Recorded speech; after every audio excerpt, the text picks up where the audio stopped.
Hi YouTube, Tigress here. So, it's been 4 weeks since since Zephyr was born, and I just wanted to give a little check-in. So,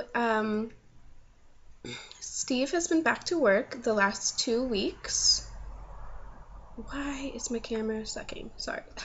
So yeah, Daddy has been back to work the last 2 weeks, and the first week he went back to work was pretty crazy. I feel like I had a lot of errands to run right away that were like really important, like grocery shopping and doing laundry and getting an oil change and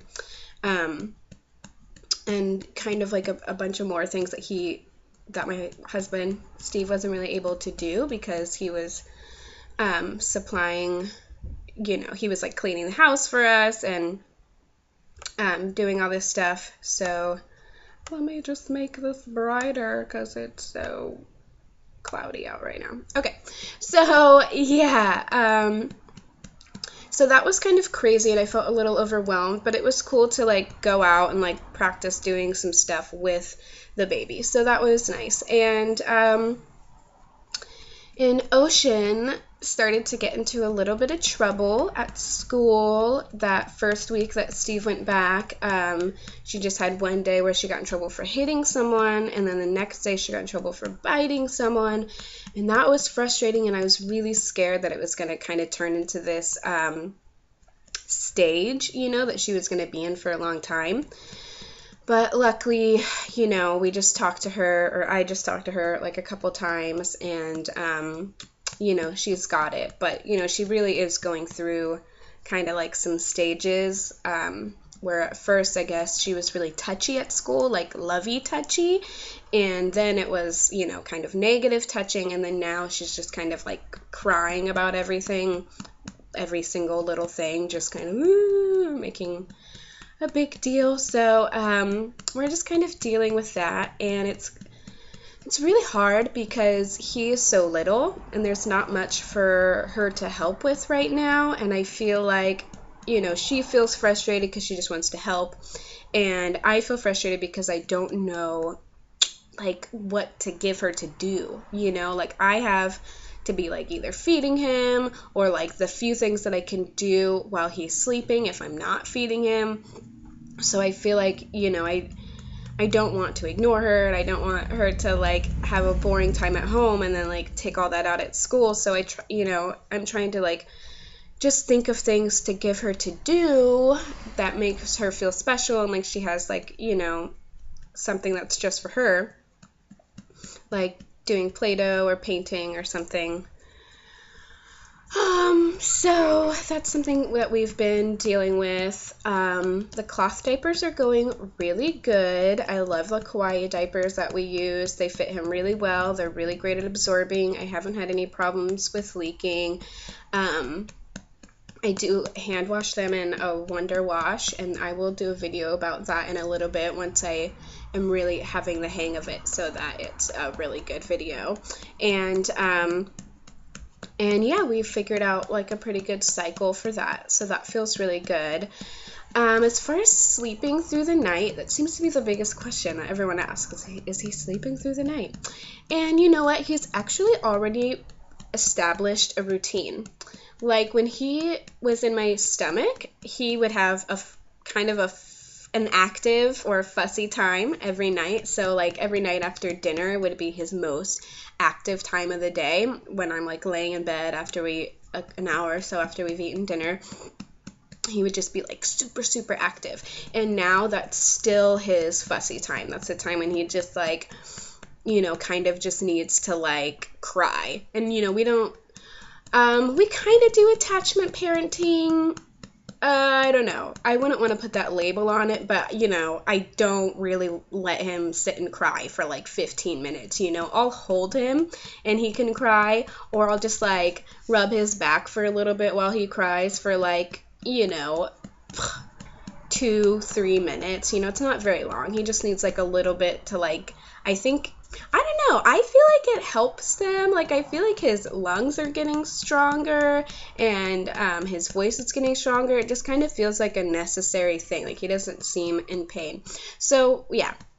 And then throughout the night, he wakes up like 3 times a night. And that too is pretty much on a schedule. It's like at 12 o'clock, then 3 o'clock, then 6 o'clock. So pretty much every 3 hours, he needs a diaper change and a feed, which I think is, you know, totally understandable. And maybe because this is my second, I'm able to do that more without feeling like resentful about it. You know, I think a lot of parents, like when their kids wake up, I mean, it's totally understandable. You know, you're waking up tons of times throughout the night. You're kind of like, oh my God, baby, like, why can't you sleep? Why can't I get sleep? Like, you know, you get kind of like angry about it and kind of start to take it personal. But, you know, I think since this is my second, I feel really calm about it.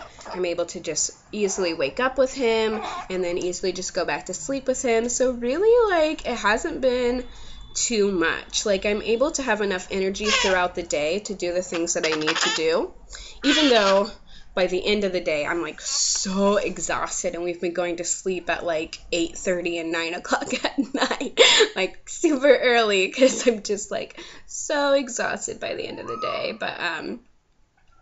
But yeah, that's pretty much all that's been going on. Breastfeeding has been going really good. I'm so grateful I got my placenta encapsulated. I had one day that I was engorged since he's been born, and he slept a lot of that day that I was engorged. So I think, like, I read, like, when that happens, that your body can start to not produce as much milk right after that because it didn't release, you know, because your body only makes what you release. So I had kind of like, just after a week he was born, I already had kind of like a drought in the milk area where my boob wasn't like letting down, and he was getting really frustrated. So pretty much right after that is when my capsulation was done, and I was able to start taking that, and that has just, like, I've not been engorged, but I've had like a really nice supply of milk, like, since he's been born, and that feels so amazing. Like, I would honestly rather be painfully engorged than to have no milk and to feel like I'm starving my child. Like, of course you're never not. Like, your kid's always going to be getting as much as they need, unless, like, you know, they're really skinny and really looks like they're malnourished. But just that feeling, you know, like that your child's like frustrated, not able to get enough, and that you're not like supplying enough, it just like feels really crappy. So I'm so grateful to have these encapsulations, and it's also been helping a lot with my mood swings. So it's like, sometimes I forget to take them because days are just crazy, but on that day I'll feel it. I feel lower, I am way more emotional, I like cry really easy, and I'm like, damn, like, I have not taken my placenta capsulations today, and it's like blatantly obvious. So I'm just so happy that I have them, and I would definitely recommend it to anybody. And I think that's about all we have to say. I don't want to make this video too long because it's already super long, but I think that's about it, and I'm sorry it's taken me so long to update, and I plan on updating again soon. Alright, love you, one love.